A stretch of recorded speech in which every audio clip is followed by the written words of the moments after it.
webinar placed on the Empower a Billion Lives website, so people can refer to it.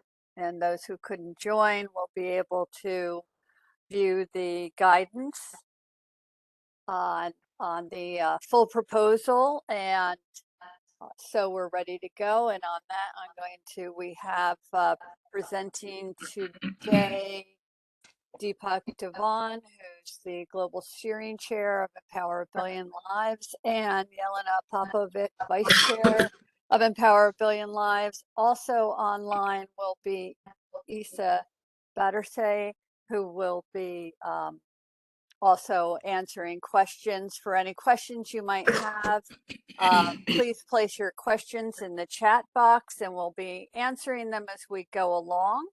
And we'll be grouping common questions to address during the question and answer period.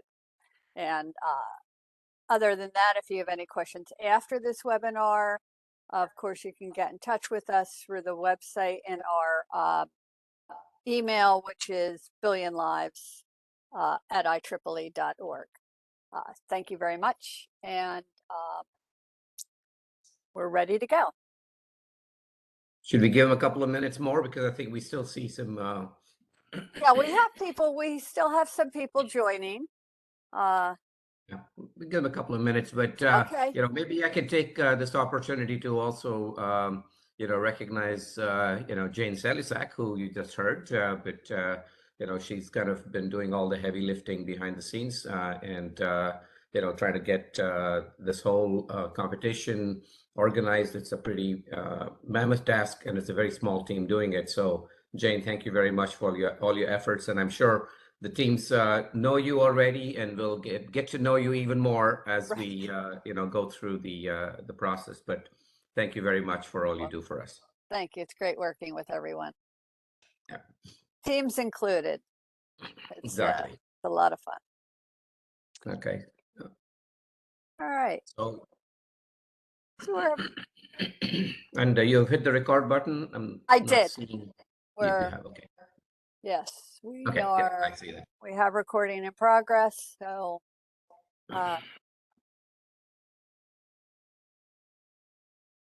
should we get going? Yeah, that'd be great. All right. So good morning, good afternoon, good evening to all the participants, and thank you very much for taking time to join this webinar, which we hope will give you a much better feel and a kind of detailed understanding of the process by which you should be submitting your proposal into Empower a Billion Lives. I want to take a few minutes, to kind of, introduce the competition to you, and then we'll have Yelena essentially take you through the details of how the evaluation is going to be done for all the proposals that you will be preparing and submitting, and then Jane will walk you through the details of exactly how that submission will actually take place. So before we get going, let me again express my thanks for all the participating teams out here, and thanks for being a part of this very exciting initiative. Thanks also for sharing a passion. I think I would say that everybody from the organizing side is extremely passionate about the whole area of energy access and how we can have a equitable kind of energy infrastructure for the future for everybody. And again, thanks for sharing the passion to make a difference on this very challenging issue. What I'd like to do is really walk everybody through an introduction of Empower a Billion Lives, and then move on to the guidance for how to do the submission. So next slide, please. So I think all of you already know that's why you're here. Empower a Billion Lives is a global competition. We have we held the first one in 2019, and the the idea for the competition, came out of several meetings that we had with a whole bunch of stakeholders on trying to understand how we could actually make a difference and how we could develop solutions that were scalable and were regionally relevant and looked at the problems holistically and were able to leverage new technologies that could really get to a very good place in terms of price, performance, and access to everybody. Very challenging problem. We eventually decided that IEEE, the Institute for Electrical Electronic Engineers, is a global organization with about 400,000 volunteers around the globe. It was an ideal place because very technology focused and had global reach. We figured it was the ideal kind of a host for a competition which would foster interdisciplinary innovation in the global community and demonstrate solutions. The idea was not just to kind of have a technology demonstration, but to really embed that in a real operating environment, and then to also look at things like business models to make sure that whatever solutions were being proposed would actually scale and so that because we were sure that this was not a one-time competition and that technologies were moving very quickly, we kind of positioned this as a biennial competition.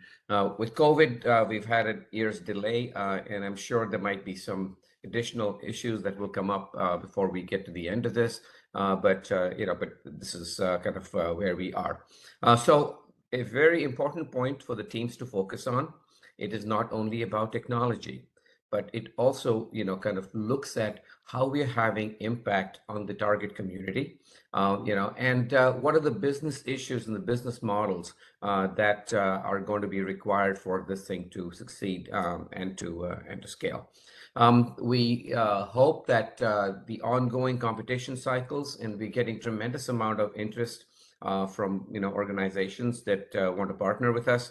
And the idea is that these ongoing competition cycles will drive a continuous learning process, so that as new kind of competitors come in future competitions, they will be able to adopt learnings from past competitions, from new technologies that have developed. These are very fast-moving technologies, and we will be able to integrate those and demonstrate the capabilities in realistic environments. So, very ambitious plan. We understand, we realize. We were fortunate to be able to get the first one. Next slide, please. So we had EBL 1. We had was a slightly different format, but we ended up with 23 global finalists who essentially demonstrated their solutions, working solutions, demonstrated them in the field, and really kind of moved to address a lot of the issues that would be required from a scaling perspective. There was a plethora of different types of solutions that were proposed by teams: Nano-E, Okra, Souls, AgroHub, XPower, Solaris Off-Grid, Baobab, and SolarWorks. I mean, these are just examples of the teams that were there.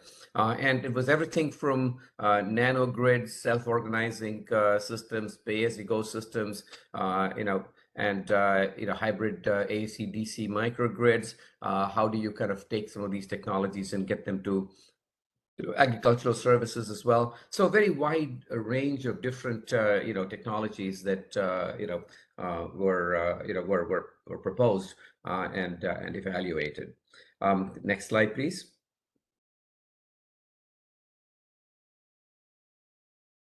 So we will talk a little bit about the winners in a minute, but again, the idea is how do you impact? So one of the things that this does is by addressing issues of business, social impact, and demonstrations that are in the field, we are actually addressing a lot of the risk issues that investors are going to be looking at before deciding to invest in these new technologies and new solution providers. So impact has always been front and center in terms of what the outcome is supposed to be. we've been able to kind of through the EBL winning teams really demonstrate that millions of beneficiaries have been been reached. They've kind of looked at various interesting aspects such as open source supply chains. They've provided training to gender inclusive communities where women and and householders have been trained and in new technologies and in supporting these technologies in the field through sales and through maintenance. They've shown a positive impact on income that the customers have and shown reduced cost of energy expenditures as well. We've kind of provided energy to health structures in 100 projects in 25 countries. So tremendous impact over all the things that we have done. But this is an ongoing journey. Okay, we know that the impact is not going to be felt necessarily in 2 years, but it's going to be ongoing, and we want to be able to track everybody, and we want to be able to keep supporting them. We have been lining up partners who are interested in investing in your success as you go along. So this is the journey that you guys are starting on, and really appreciate your joining us for this. Next slide, please. So what EBL II is trying to do is kind of we took stock of what EBL I achieved, and this was a first time anything like this had been done at global scale. When we talked to people like the World Bank, the first response that they had was, "We were sure you were going to fail," and so we're very happy we didn't. And we are very happy that they continue to be supportive of the fact that EBL I succeeded, and we are now starting to kind of expand on the learnings and see where this takes us. So whereas in EBL I, we only had a couple of tracks where we were looking at centralized power systems and decentralized power systems. We were open to other topics, but we didn't specifically have these topics broken out. Based on feedback that we had and some of the technology developments that have occurred, we have broadened the number of tracks to include things like productive use of energy. It became very clear that just making energy available to target communities did not increase the use of energy because it was a poverty problem. They did not really have the money to purchase energy and do anything with it and to get services. So the first thing was, how can we improve their income capability by making the energy available through productive use appliances and services. We also saw that digitalization had a very big impact in terms of the ability to access credit services, to be able to access learning, to have digital inclusion, to have financial inclusion. So that's another kind of area. Interoperability is another area of focus for us. Automation is another focus. So there's a whole set of new competition tracks that we're going to walk you through, as well as updated evaluation criteria. We had about 200 teams registered. 100 teams have completed the concept paper to get expert feedback. We're hoping that all of them and more will be submitting final proposals. 25% of these are student teams. And again, what continues to be a very, very positive outcome for us is that we have teams from 43 countries, and of that, 59 teams are from 18 countries in Africa, the continent that is the most impacted by energy access issues. So, very glad to see that level of involvement. And we are now starting to ramp up to the point where full proposals are due August 1st. So that's not a very long time away, but coming up fairly quickly. So next slide, please. So here's a kind of a basic high-level timeline of the competition, and I'd request Jane and Yelena and Isa to jump in and augment what I'm saying. You know that the first phase, which most of you have participated in, was submission of a concept paper, and this was really to kind of make sure that the teams that were going to submit a full proposal had good alignment with the objectives of the competition. Our worry was that if you were not well aligned with the competition goals, then you would put a lot of effort into it, and it would not succeed. And we want everybody to be successful. Success is going to be measured not just in terms of what you win at the competition, but in the fact that this will allow your ideas to move forward. It will allow you to expose your ideas to other people, and to be able to, in your regions, begin to get to progress and to growth. So coming up, we have the full proposal submission deadline is August 1st. We are going to essentially be looking at that with a full panel of judges from around the world and from all the disciplines represented. And if there are questions or if there are concerns, we might come back to specific teams with a request for a interview. And the idea is that through this process, we will down select essentially teams that will go on to doing field testing. That field testing, once you've kind of given the green light to go forth and do it, will be from, over the period of 1st October to 15th January.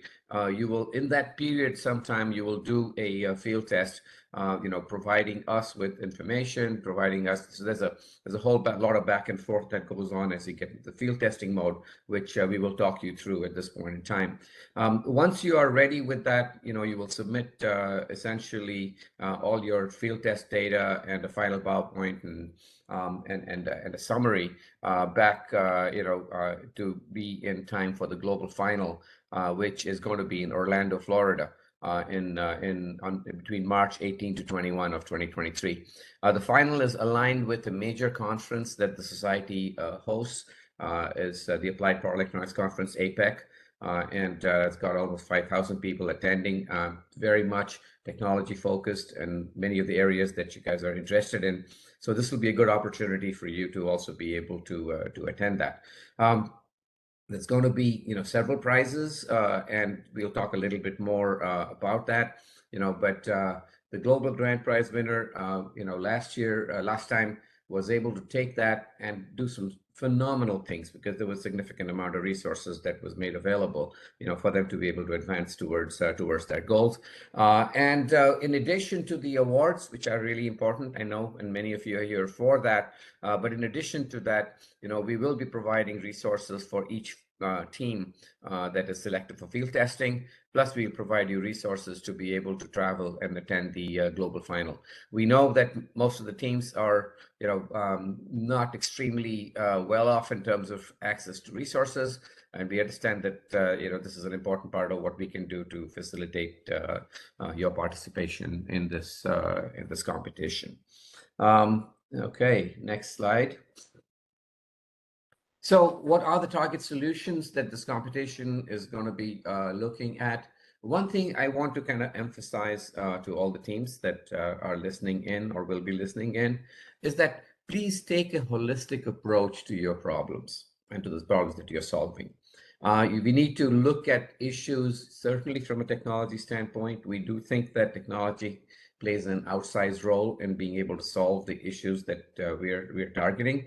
But you have to pay attention to the economics. We have to pay attention to sustainability issues. What is the environmental impact that you're having? And is this going to be viable in the social environment in which this is going to be deployed? And are these solutions appropriate for the markets that we're going to? This does not mean that we should be looking at low-tech solutions in markets where people are not technically sophisticated, On the contrary, our feeling is that automation, plays a really big role in simplifying how this new technology can be, adopted and used by these communities. So, what can the solution address? I mean, it could be an entire power generation system. It can be a microgrid, it can be a nanogrid, including storage, delivery, and the management of power. Okay, how do you make these systems work, and what role does the customer play, and how do you balance dynamically? All of these things are very much in part of what you could be talking about. You could be talking about end-use energy appliances. Our appliances today in the West are designed with unlimited energy access, so the appliances are not very efficient. When you have to provide solar energy or restricted energy to run the appliances, then certainly energy efficiency becomes very important. So productive appliances, cooling, clean cooking, transport. So there is no limit to what we want to be able to target, with these. The other thing that's really important in our mind is because these technologies are moving at a very fast pace, and some of them are inside the box of the solution. We call them enabling technologies. And some of these have very broad access, like the PAYGO solutions that have been developed are used pretty broadly. So enabling these technology solutions is also important, and to kind of find out how they address some of the key challenges of energy access as well. So I think hopefully this gives you a flavor for how at least we from the judges are kind of thinking about evaluating these, and Yelena is going to talk you through this in great detail in a minute or two. Next slide, please. So here's some examples of what desirable features are. I want to emphasize that although this is coming out of the IEEE, the competition itself is agnostic to things like energy sources, technologies, and business models. We are really looking at what are the novel ways in which you're leveraging these things to kind of impact and to show that whatever model you're proposing can scale rapidly and sustainably and in an economically viable manner. Okay, and that is what distinguishes this competition from a lot of other pure technology competitions in my mind. But it is also the reason why I think the opportunity to actually get impact and to take your solutions individually and to get them to market and to get them to scale, I think the opportunity is very good. So, here's some examples. I mean, holistic, sustainable technology solutions that can scale. Economically viable electricity access for small communities, things that can start small and scale as the demand grows and is still very cost effective at all ranges of deployment. How do you generate new income generating opportunities for this target customer group?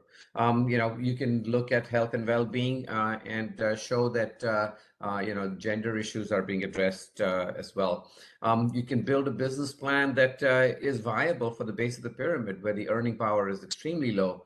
These are very challenging, right? I mean, when you are targeting wealthy customers, there's no problem. I mean, you can have a lot of slop in the plan and everything works. That doesn't work, and so how do you build that? How do you create these additional value streams? I mean, we know that single-use applications are very, very difficult, especially when the customers can't pay a lot. Is it possible to use the assets you're deploying in multiple ways, with multiple values coming, so that your business is profitable and you now are able to provide service at a lower cost? So that's an interesting model. All the automation, communications, PAYGO, security, microfinance, all of this can be integrated into the solutions that we're talking about. And then because we're talking about scaling, you need to really, show that you have thought your way through, how, you would manage this large fleet of devices or large fleet of customers that is going to show up out there. And finally, because this does, link back to, sustainability and climate change, demonstrate that we're using carbon neutral, technologies. So next slide, please. And I think I have just a couple of slides and I'm going to transfer over to Yelena. You guys are aware of this. We have specific competition tracks that have been defined. They will all have prizes associated with them. One is the decentralized model where, you can have a single household solution, without creating a distribution infrastructure. But it's not just a solar home system that sits in isolation where, utilization is not so good, but you can start small and you can expand and interconnect as needed, and as the demand is growing. So, and to do this in a low-tech environment is quite challenging. And I think, we're really looking for solutions that address that. Doesn't mean the centralized utility model doesn't work. And maybe there are some interesting ways in which you can propose that you can take a centralized model and be able to operate at low scale and then grow as the demand increases, to kind of, grow with that. Productive use of energy is track B. This can be appliances that enable productive use of energy. The monsters out there are clean cooking is very, very energy intensive. Cooling is very energy intensive. Agri-food processing and commercial activities as well. So again, I think we're looking for very innovative solutions around this. Next track is really a new track out here, is Automation-Centric Solutions. This has been supported by one of our partner societies, and I think this is a very important area because what it's doing is saying that enhanced sophistication at the edge where these devices are being deployed can be handled through automation that simplifies the way that users interact with these devices. And we can use this automation to get to scale, to show better machine learning kind of performance, to build solutions that are resilient and are very simple in terms of user interface. So again, your choice in terms of how you position these. Next slide, please. The other two tracks, one is enabling technologies. We talked a little bit about enabling technologies like digitalization, pay-go, communications, to be able to show how this really enables the scaling of the energy access solutions that we've targeted. And finally, I think we want to make this open to student teams. I think students are really the future, and they are excited, they're passionate, they want to do a lot of things, but because they're also kind of tied into academic kind of requirements, they may or may not have the level of flexibility to do kind of remote field testing in target communities. So we've kind of broken this out. They have a smaller requirement, but this will also kind of carry a smaller price with it. And again, I think overall, this kind of covers the basic tracks that we have looked at. Next slide, please. So some general remarks. I mean, as a team, you are free to compete in any of these tracks. You can even propose that you might fit into more than one track, but the final decision on track assignment is going to be left to the judging committee, and the EBL rules will really be applied, and that's really final. The successful solutions will demonstrate technical viability, the business model needed to reach scale, and will demonstrate the social and environmental impact of the solution. The best performers will provide the highest level of technical performance and functionality at the lowest cost, a viable business model, ability to scale, rapidly scale, and will demonstrate this functionality in the field. And so with that, let me get to the next slide, and I'm getting ready to transfer this over to you, Yelena. Who is the target customer? I think it's important to realize that it's not the customer who is has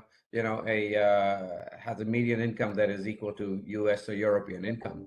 This is somebody whose average income is less than $1.90 per day, $1,500 per year, and we're kind of looking at a target household which has maybe 5 people in it. Parents typically have very little formal education, maybe have crafts training, and they have a primary language that's regional language. Whatever solution we propose, we will not be looking at child labor as an opportunity. And we are going to be looking at variability in the way the systems go. We start with a low energy use family. This is where they're going to start off. We want to look minimally at tier 2 performance, because just providing a LED light in the house, doesn't really, move the family towards, economic viability. But to have a solution that addresses the needs of a low energy use family that's looking at about, 200 watt hours a day with 50 watts of peak power, which can then gradually grow to a high energy use family where they're looking at 700 watt hours a day, and to 1,000 watt hours a day for a minimum of 6 hours. They have lighting, phone charging, and some appliances and productivity. And this is where families are aspiring to grow, to a tier 3, tier 4 type of performance. And if you can demonstrate solutions that kind of span this, target, that is really, very good. Next slide, please. So, the other thing is the target community, okay? Because you may have solutions that, are not necessarily aimed at the individual level, but are aimed more at the community level. But the community will be looking at a lot of families, like the target families that are part of the community, okay? And so we're looking at 20 to 1,000 homes per community with low population density. They're currently off-grid with little or no penetration of solar lanterns. They may have a poor grid coming in the 7 to 10-year horizon, and you need to make sure that whatever solutions you're proposing, have economic viability through this transition period. And less than 50% of these people have bank accounts, and very few have smartphones. Almost all of them will have access to, mobile phones of some kind, but not necessarily, smartphones. And then again, I think they live in smaller communities where agricultural activity and light manufacturing and light commercial is really, kind of the base. And they're looking to transition to a community with a much higher income level. So yes, we want to solve the world's problems, and we want to make you our partners in helping solve the world's problems. I think nothing that really cannot be done when we have passion, good technology, and smart people involved. And so really very happy to be here. And we will have a lot of opportunity for Q&A as we go along. But at this point in time, I'd like to invite my colleague and partner, Yelena Popovic, to please take over. Thank you, Deepak. And I would first like to echo Deepak's words of thanking you all for taking part today, but more importantly, taking part in the competition. And I would also like to encourage you to use the chat for any questions you may have, so that we can get to them after the presentation. So Deepak has given the background of the competition and what really the idea behind it is, and how we want to address it in a holistic way. And I'd like to take you through really the steps that you need to do to get to the final and hopefully win, and how the proposals will be evaluated. I think that's something that you're, of course, very interested in.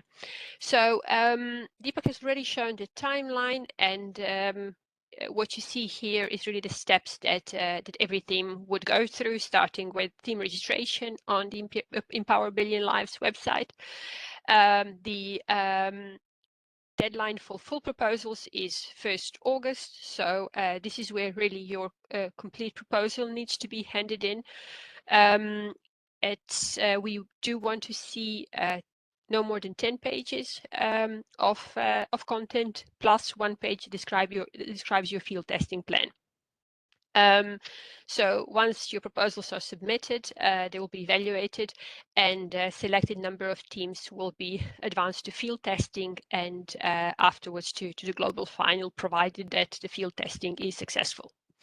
So we do want to, given the world we're living at the moment, with still uncertainties about COVID and everything else, we have also pushed the time a bit, so that it gives us a longer time period for field testing. So between 1 October and 15th of January next year, there'll be an opportunity for you to do field testing, so that it's a little bit flexible, that you can schedule it to fit your plans, but also any uncertainties that may arise. And then provided that field testing is successful, those teams who are selected will go to global final in March 2023. Next slide, please. So very briefly about the sort of proposal requirements in terms of format. I mentioned no more than 10 pages. We want to have sufficient space for you to show your solution, but also that it's sort of something that the judges can do. We want to have high quality judges, and then we cannot have very long proposals. Plus 1 page where you describe your field testing plan. We will come back to that later. So Jane will talk you through the submission platform in a bit, and then you can see exactly what steps you need to go through. The proposal should include a cover and summary page where you give your title, your track that you belong to, summary, how you align with the goals, and a little bit about your team. And pages 2 to 10 is really the body, the core of the proposal, and we would really like it to be structured in 3 parts, where you show your technical solution, so really the technology part of it, the business model, and the social impact. And the order that you want to choose is up to you. It really depends on also the type of solution that you're presenting. But these are the 3 aspects that we really want you to see. And then 1 page for field testing plan. We'll talk about field testing plan in a minute.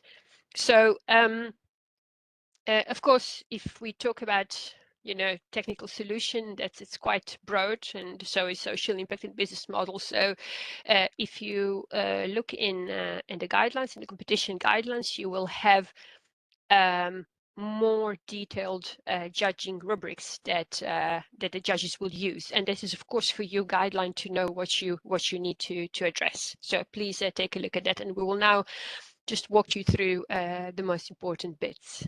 Next slide, please. So indeed, we So we mentioned that we're looking at 3 main areas: impact, technology, and business score. And these are some of the factors that judges will be looking at when evaluating your proposal. So when it comes to impact, what value does your solution create for either single family or community? How easy it is to use. Affordability is a huge issue. Deepak has mentioned that we're really targeting base of the pyramid, which has been proven really challenging for current solutions. It needs to create positive social impact. It needs to have also positive environmental impact given the climate change and energy transition, and given everything that these communities may face, it should also be resilient.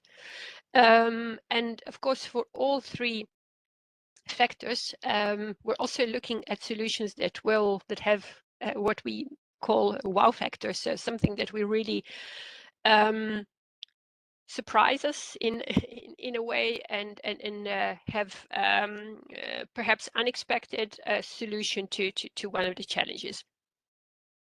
From the technology side, in the proposal, we want to see the specification of your system. So please make that clear so that we know what the system looks like from a technical point of view, how you see it scale in terms of both geographically. So there is the number of people without access is enormous. So how would you scale it from a single village to a larger region? How would it grow as the needs grow of your end users?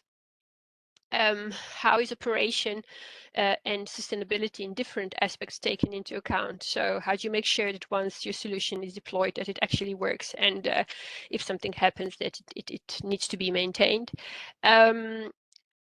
Deepak has talked about interoperability a bit as well. So can your solution be only used if, for example, if you talk about energy solution, can it only be used with single source appliances? Can it be used with any appliance? If it's an end user appliance, can you use it with different energy sources and so on? How does it connect if it needs to connect? What advanced feature it has, and again, the wow factor. And from the business model perspective, we would like to see a financial model with a certain level of assumptions, of course, behind that, how you would scale it from a business point of view. Of course, if you want to scale, you need funding. So what is the road that you see there or that you have already achieved? What is the resiliency of your business model in terms of changes that may happen, political, supply chain, many other things. You can address COVID as well. And again, the wow factor, what is it that makes your business model work? So it's not just about the surprise factor, but really how does it address the challenges that other companies or solution providers have not been able to crack. Next slide, please. So for each of these criteria, there is in the competition guidelines, there's a table that shows you, okay, what do we mean when we say creates value for family and community? I don't want to go through all of them, but it gives you really a concrete description of what we mean with that. So if you in your proposal try to address wherever your solution meets some of these criteria, try to make that explicit and also how.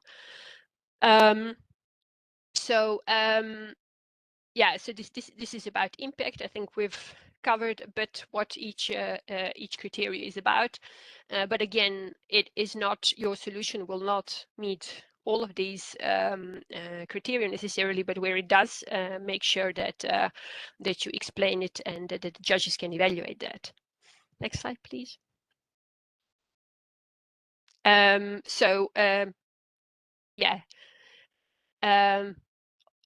You can go to next slide. Yeah, so this is technology, the technology bit. As Deepak mentioned, we have different tracks this time. So not only decentralized and centralized, but also end use, enabling technologies, automation-centric solutions. So make sure that you describe your system. What are the specs that that your system fulfills, and how is it going to scale? How is it going to expand? How reliable it is, and what is the procedure for your sort of after deployment? What happens afterwards? If there are issues related to automation that your solution fulfills that make operation easier or more reliable, this is also the place to put that. We mentioned interoperability, and this could mean different things. It could mean using different appliances with energy sources or vice versa. Interoperability of hardware, software connectors, solutions at a broader sense, and connectivity of solutions and what you do with that connectivity. So next slide, please. There was a request to go to the previous slide for a second, Galina. Oh, sure. Yeah, I think maybe they didn't take a look at it, but just a reminder, these slides are all going to be available, and the recording is done in any case, so you will have access to that. But indeed. So I don't want to go through every single line because it will be we'll be busy for a while, but it's really to show you that these sort of high level factors that we would like to see do have translation into what we mean with that, and that you can use that as a guidance. Again, if you have something that distinguishes your solution and that it does not, we are not prescriptive in what way, but it solves one of the key challenges in each three domains that gives you points for the wow factor. Next slide, please. And for business model, so we know that the solution that's been relied on for, well, the past I don't know how many decades, that's not sufficient. The development money is not sufficient. There needs to be a market behind it for as far as market can go. So we want to see, what does your business model look like? How are you going to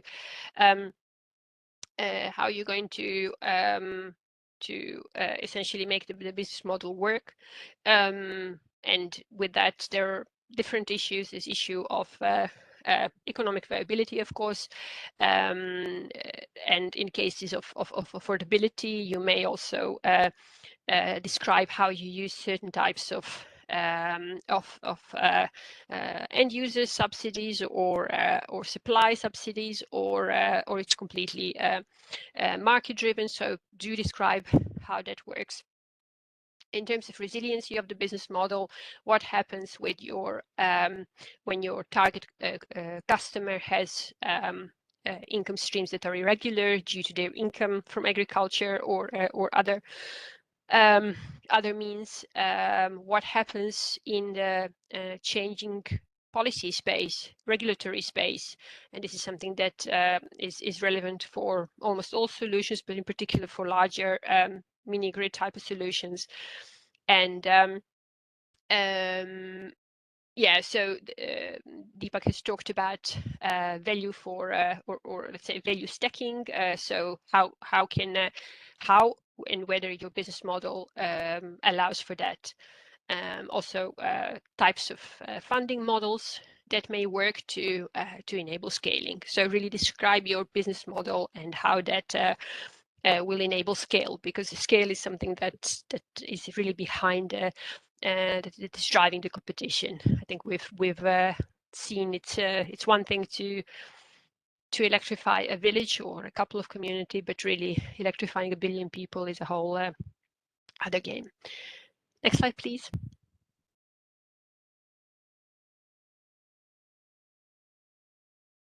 So so these are the three core aspects of the proposal that you need to address. And the fourth very important one, for which you have an additional page, is your field testing plan. So as we mentioned, after the proposal's review, teams who have passed successfully will be advanced to field testing and the global final, provided field testing is successful. So the goal of testing really is to demonstrate functioning of your solution in an energy access context, and towards reducing the risks of technology, the market risks. So you need to show not only that your solution works in a lab or in a context of global north, but really in an energy access context. So what you need to show in your field testing plan is how ready you are to field test. So we showed that field testing will have to happen in between 1 October and 15th of January. So it is really important that at the time of writing the proposal that you're ready or that you will be ready in October to field test. So, and that means both solution that can be demonstrated, but also that you have a target community in place. So also what is that you want to test? What is your hypothesis? What will you be testing, and how will you test it? And also, when will your test be successful? So what will make it successful when you're done field testing? Of course, there are always potential risks. So try to address what risks you may encounter, knowing where you want to test and what the risks of your solution or the community or political or whatever that may be, and how you're going to mitigate them. What is flexibility that you have and that you can use to still have the field testing plan carried out. And of course, we hope that COVID is over and that we all moved on with our lives and that field testing will not depend on that. But we don't know. There may still be issues and border closures and who knows what. So in case that happens and that's a major challenge, then please take up contact with us, and that will be evaluated on a case-to-case basis what arrangements can be made. Next slide. Yelena, just something to add on this one. If we can go back to that slide, Jane.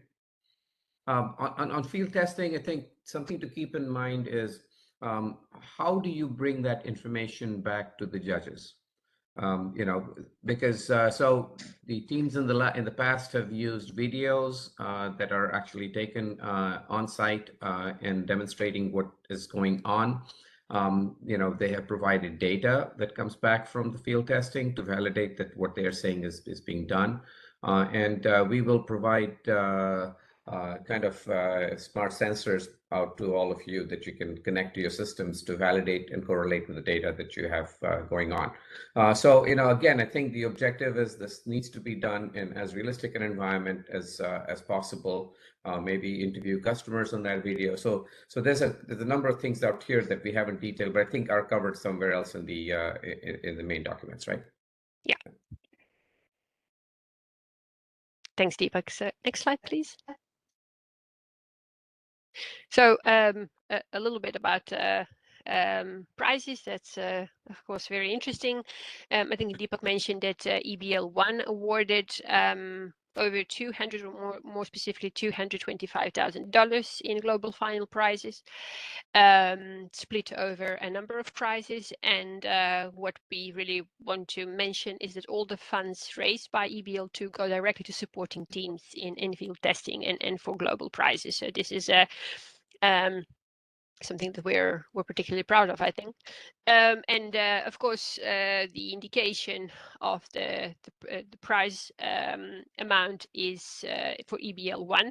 For EBL II, our intention is to raise this level.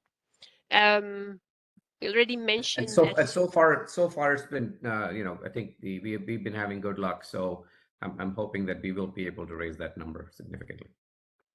Indeed. All teams invited to field tests. So teams with successful proposals who are advanced to field testing will be awarded $1,500 to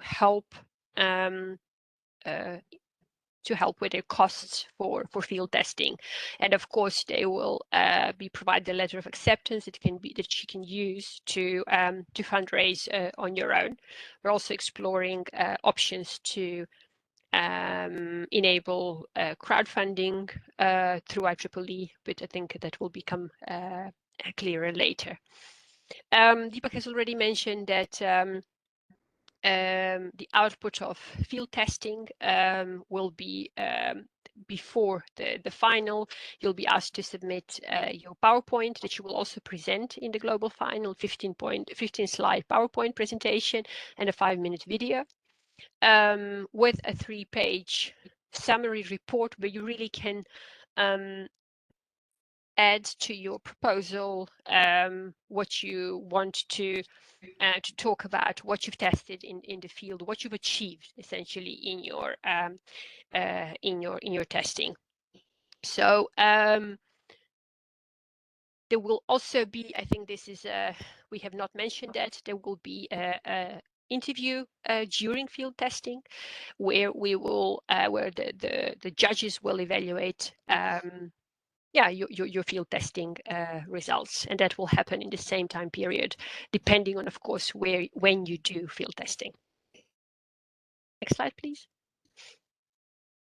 And I think just one thing, the field testing duration is, I think, a minimum of a few days or something that we specified, right?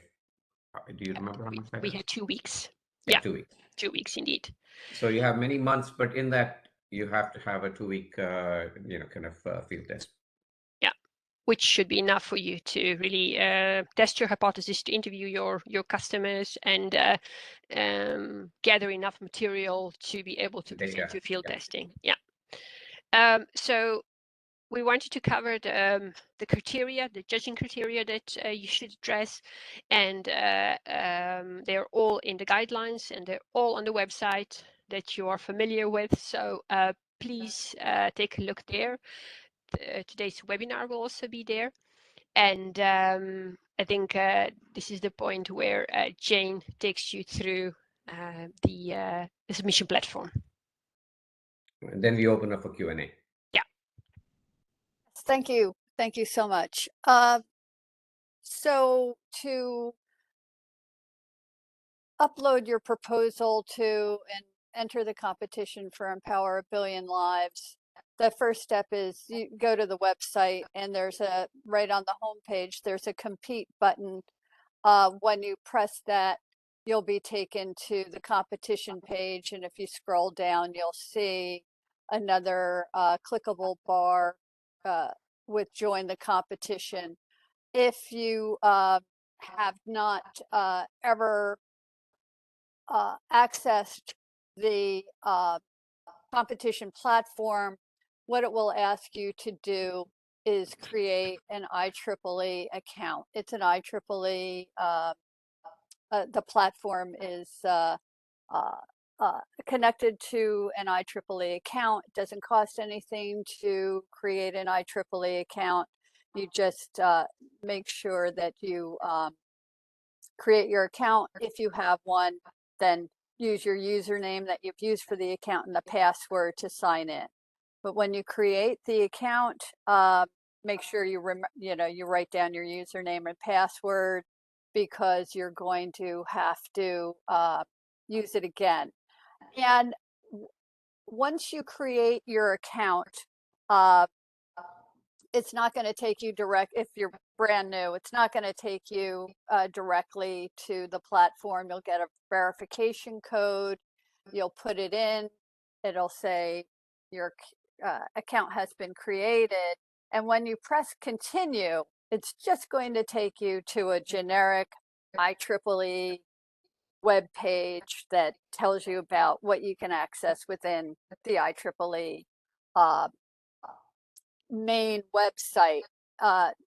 So what you'll need to do is to go back to join the competition on the EBL website, and that will bring you to your nomination page.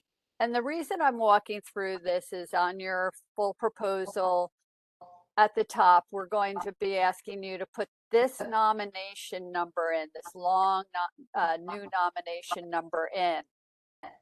And then it may autocomplete some of your, like I had made a generic email here. Oops, sorry.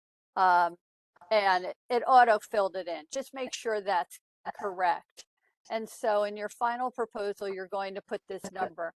If you upload it before August 1st, and at some point you say, oh, I want to edit that, it will be open to editing. The reason I want you to, if you go in to edit it and you see it and you can replace it, that's fine. Some folks in the concept paper round, it started a new nomination for them. If that happens to you and you find out you have 2 nomination numbers, just, any issues that you have at any time, just email billionlives@ieee.org. Let me know what your issue is, and we'll fix it. I can get rid of your old nomination. You can start a new nomination, anything before August 1st. If you want to, in your nomination form, you'll have who your team members are. If you want to add people, you can. You can make those changes. Just make sure you're working in the same nomination. And if for some reason something messes up, again, just contact me and we'll work together and fix it. And that's how to contact that platform. And again, all of these slides will be uploaded under resources on the EBL website. And so if you need to look through this process, it will be there. And again, you can email me. That's it. Thank you. Thank you.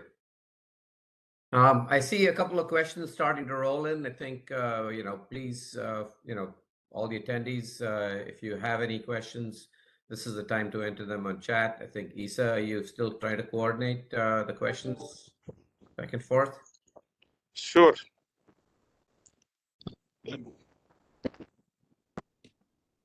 I saw one question about whether the $1,500 is meant for building, or if there's any additional money available for building prototypes.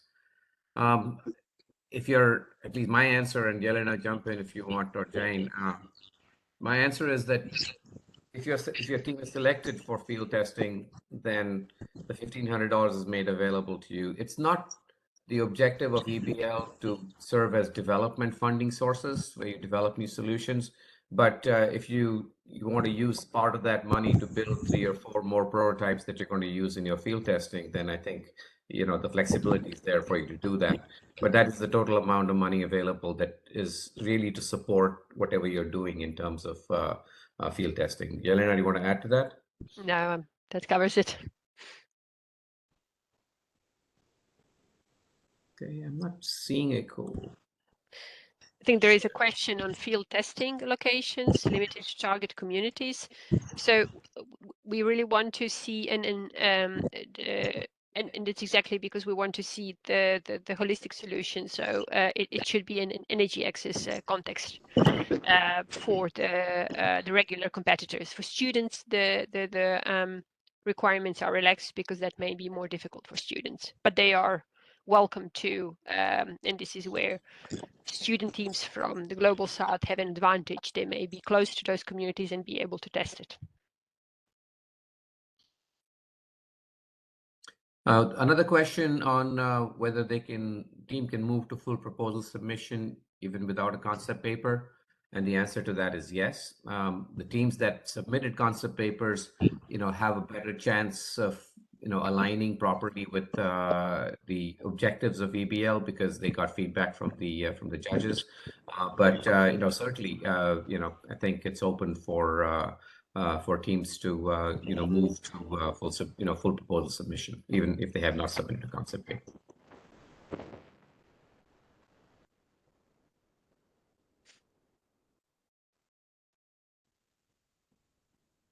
I think another question is, if the solution spans both decentralized and centralized models, what is the best way to go about picking a track?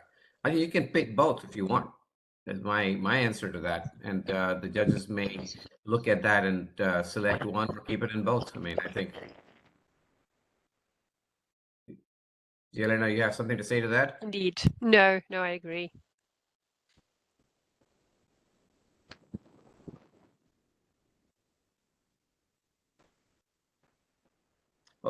Isa, we said $1,500 per selected team, not 1,000, right? Isa, I think your response was 1,000 per selected team. So can you hear me? Sorry, I'm losing the volume. Can you hear me? Yeah, now we can. Oh, sorry. Yeah, I thought initially 1,000, but we're gonna do 15. Sorry, I missed that. Yeah, it was. I mean, yeah, we updated, and it's in the presentation. So if anybody is a little confused, please go back and look at the presentation that has the numbers. And regarding the full proposal, I think I put, if you want to go ahead and submit the full proposal without the concept, is yes, as you indicated, I put that as well. As far as the field test, we are flexible according to if you have the one-page field test plan, be clear and follow the guidelines. We will look at all possible locations for the field test.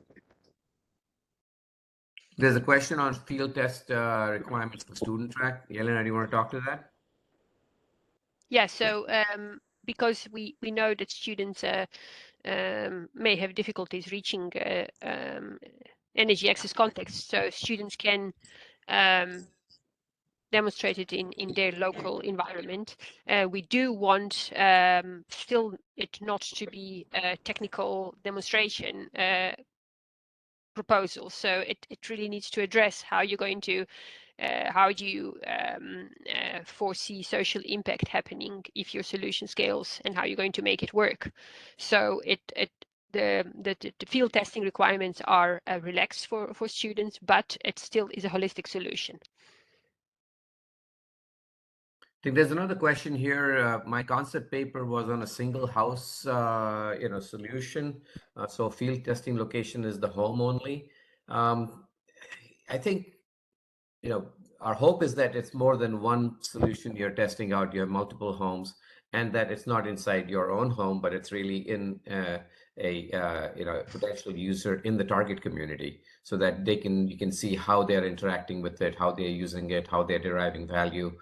So yes, I think you can have single home solutions, but you need to demonstrate that hopefully in more than one home, and definitely in the target community.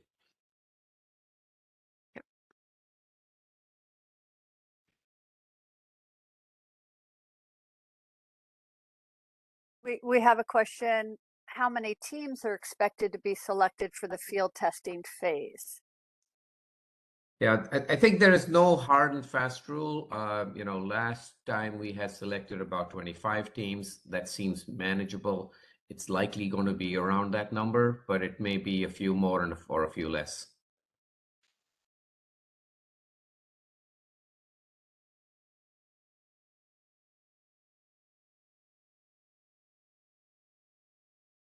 I think another question here, Yelena, can the field testing plan page in the full proposal contain a video clip regarding how it's going to work? I think we're expecting the video as a part of field testing, and not in the full proposal, right? Yeah, I think her question is if they provide a video link that you can click on and get a feeling for how it's going to work. Is that acceptable? Yeah, there's an option on the platform where they submit their full proposal to submit in up to no more than a 3-minute video. So they can put their video there is an option for uploading video with the full proposal, but not in the full proposal. My only concern is it can't be a 10-minute video because Right. it won't get 3 watched, minutes is so the maximum.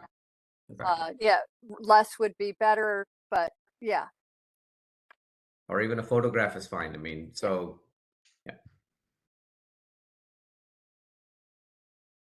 But there's a question regarding the refund in case the field test is not up to expectation. Do we want them to refund?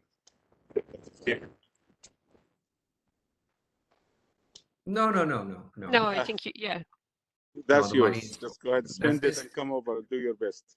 Yeah, hopefully, you're deploying it properly to achieve the goals of the competition. That is our expectation. That's our hope. And if you don't, then it probably will not weigh very well on your final proposal evaluation. Right. So I don't think there's any funding for student teams that we have actually specifically looked at. Maybe we could think about a small amount of money that's made available for them to build prototypes. That's the only thing I can think of, right? Yeah, because But, there is no field testing as such, indeed. Yeah, they don't have a field testing requirement, but small student teams may still be handicapped by access to resources. So we can think about that. It's a good question. Let us think about that and look at resources, and we'll try to get back to everybody on that.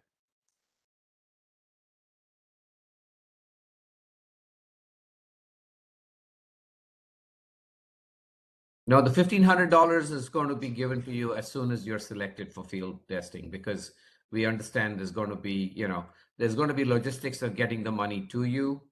There's going to be logistics of using that resources to do the planning for the field testing if you need to build more prototypes. So we understand that every team is going to be slightly different. Our hope is that every team is focused on moving the mission forward.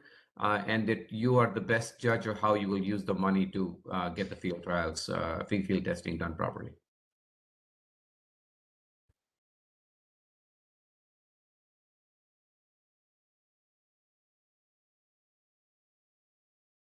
Yeah, Jane, I think for future doubts, whom should we call or email? Can you share the exact email IDs, please? That's going to be billion livestock.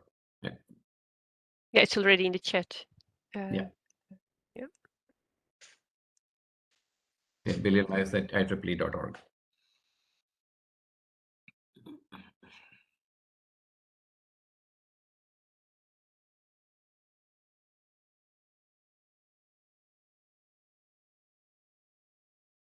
So again, I'm hoping that the instructions are reasonably clear.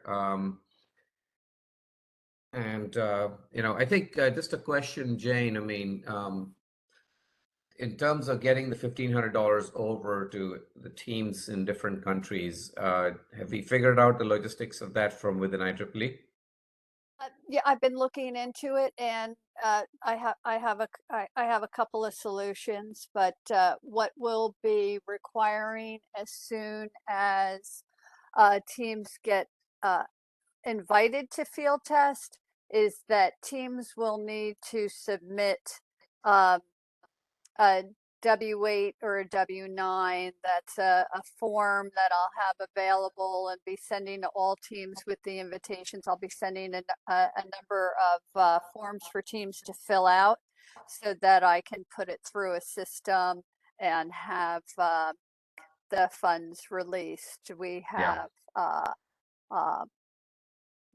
for some teams that have multiple locations within their offices, we might want to choose the easiest route for funding dispersal. I think, just to kind of make it clear to the teams that we can send the money, but how your team receives it, whether it's individuals, whether it's the company, and what the tax implications are internally within your own countries. I mean, clearly IEEE cannot be responsible for any of that, right? But and as a team, you can always come back and say that's too much complexity for us. We don't need the money. That's fine. I mean, this is all part of it. We just want to make those resources available to you because we know a lot of teams could actually use that money usefully. Everybody working in these environments is very strapped for cash, and organizing field testing. Some of you are going to be doing it regardless because it's on your path of progress. But for some of you, it's an exercise, and this money can help defray some of the costs. We will have enough time once the team is selected and you have the option of 1,500. We have enough time to discuss with each team, selected team, how to handle Exactly. the 1,500 with all the local logistics. Exactly.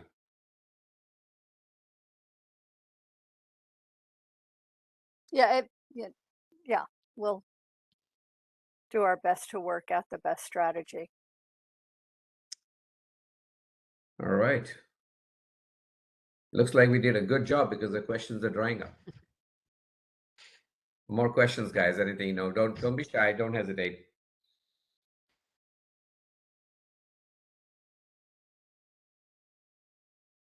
And as you said, I mean, if more questions pop up, after we've signed off, please send us an email and we'll try to respond.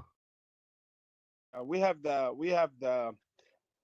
this email, the email that Jen listed, and then feel free to reach out anytime you need to reach any of us. If you cannot remember the email, we'll be glad to help you.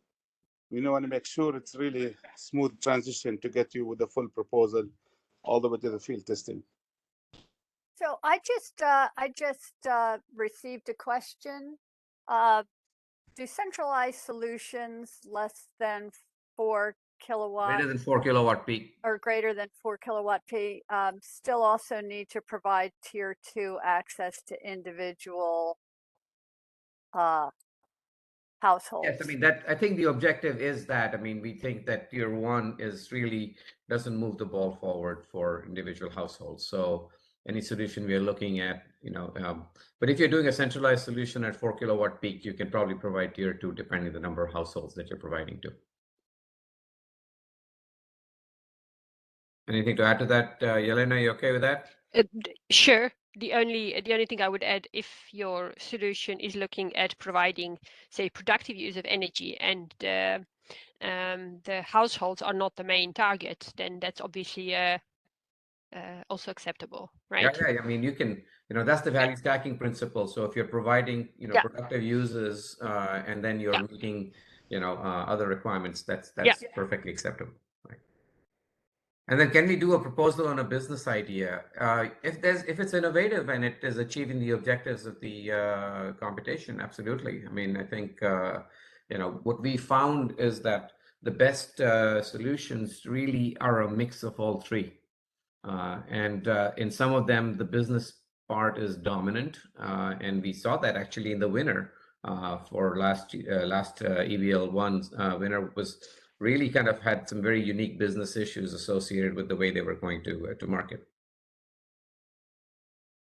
I think there is also a question, if we have already submitted a concept note, can the final solution have a different technology solution? Sure, Yeah. except you're losing the feedback on your original solution, but you're free to submit a new proposal.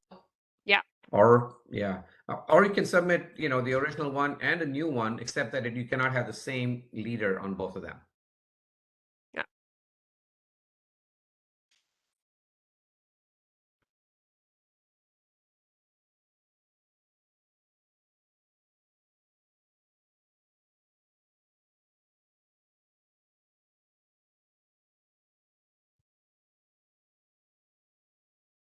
So we had a question, can we change the team name? Yes, you can change the team name, but if you submitted a concept paper, just please let me know so that I can tag the new team as a concept paper submitter. Yeah, we want to give you the most flexibility to, do the best you can. I mean, we're all in the same game, right? We want to move the ball forward here.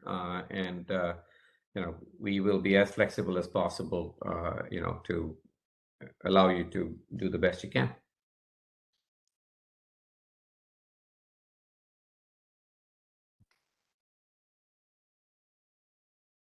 Very good. I think we probably, is it possible to be on two different teams offering different solutions? I think the answer to that is yes, provided you're not the team leader on both of them. Yeah. One team leader can only submit one proposal.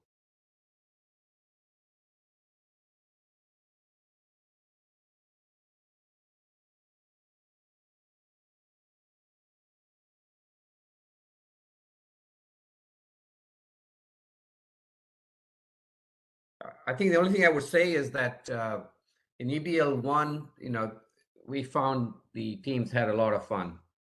Their videos were inspiring. They were in the field, they were in the houses, the customers were interacting with them. That excitement was so palpable. It was absolutely wonderful. And then when we got the teams together for the EBL 1 final competition, that was inspiring too. Because we had people from all over the world, all excited, all interacting with people from the World Bank and other places, presenting to them. I mean, this was absolutely, phenomenal. So, please, just think about that. This is your game, and we are only there to support you to pull it off. All right, so we have a question, is it possible for two solutions from the same company to get selected for a field test? Again, it's not at the company level, it's at who the team leader is. So as long as you have two proposals with different team leaders, yeah, you can, if your team gets selected for a field test, your team gets selected for a field test. And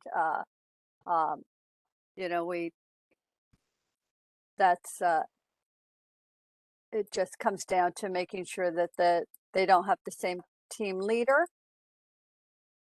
And as a nonprofit, we have fundraising plans to subsidize the cost of our systems. Consequently, our business model may not come off as wow as others. Will this put us in a disadvantage for judging criteria? So no. I think that's why we mentioned show in your business model where funding comes from, and it includes subsidies. I think finally in energy access space, we've accepted that market cannot reach everybody, not at this moment. So and there are also demand side subsidies coming up. So no, that's part of the game, and you just need to show how that works in your business model, because they're not a given, right? Yeah, and sometimes it's result based, sometimes you have to, but no, that is not disadvantage. I mean, I would say, one other thing on that. I mean, I agree with Elena that, subsidies are an integral part of a lot of the energy access, movement at this point in time. But I think what a wow factor would be is if you could show that you're leveraging the subsidies to get to a business model that does not require subsidies in the future. That would be scalable, and that would show tremendous traction at this point in time. So I think, if you do have a nonprofit and you do have resources lined up, you know, then I think, kind of positioning it this way might be very helpful. Any thoughts, Elena? You okay with that? I agree. I think the end goal is to reach universal energy access and to provide scale, right? And there will be different components to that. So yeah. Yeah, in fact, I mean, I would say the fact that you can demonstrate a path through a funded nonprofit that, manages to get through this valley or death and get to the other side and get to scalability would actually be a wow factor in my mind. Yeah. So we have a question. In student teams, do all members have to be students or just team members, or just the team members? And so do we want to talk about advisors there? Yeah, I think advisors can be a part of it, as long as they're academic advisors, and not leading the technology development path, in my mind.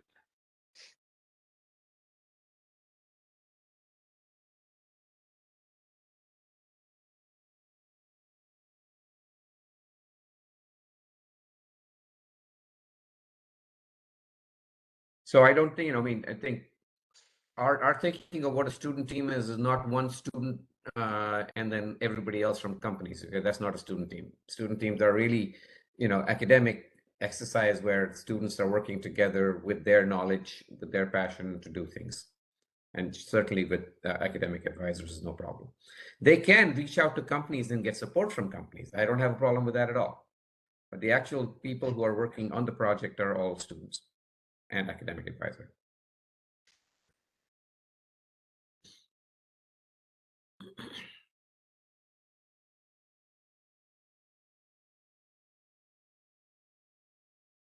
Okay, Very good. It's been an interesting set of questions. So, glad to see the teams are so engaged. And I wish them all the best. I mean, I'm really excited about getting this show on the road, and appreciate you guys all hanging in there. And it's been a rough exercise to get this through COVID. So our apologies for all these delays and everything else. But hopefully we're on track, and we'll get this done.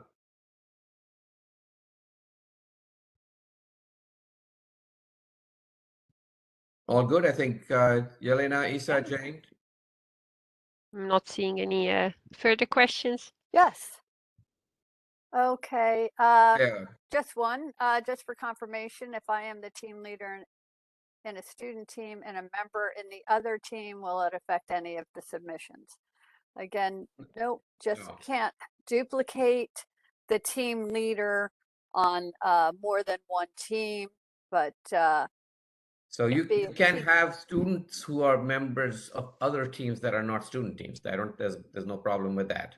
But you just cannot have non-students or non-academics be a part of the student team, because the student teams have a completely different track, and requirements are very different. So we don't want that confirmation. But yeah, we would love to have students be involved in all the teams. That's a great learning, for you guys. So no problem.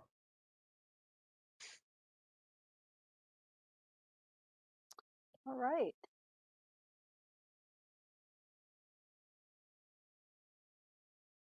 All right. I think, we should let the teams go on and start writing their proposals and building prototypes and doing all the fun stuff.